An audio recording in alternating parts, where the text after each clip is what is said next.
ఆనపకాయ గోంగూర పులుసు చేసుకునే విధానము.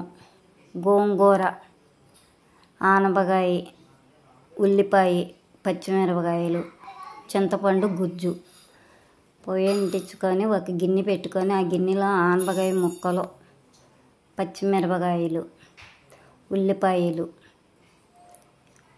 గోంగూర,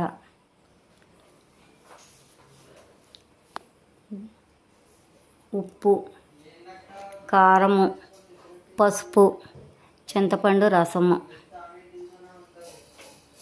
కొంచెం వాటర్ ఇవన్నీ పోసుకొని మూత పెట్టుకొని ఆనపకాయ ముక్క మగ్గే వరకు మరగనివ్వండి.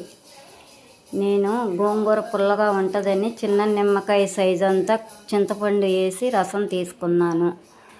ఆ పులుసు మరిగిన తర్వాత ఆ గిన్నెలోకి పులుసు అంతా తీసుకోండి. తర్వాత అది మెదుపుకోండి. మెదుపుకున్న తర్వాత ఈ రసం కూడా అందులో వేసేసి తాలింపు వేసుకోండి. ఇది చాలా బాగుంటుంది. మీరు కూడా ఒకసారి ట్రై చేసి చూడండి.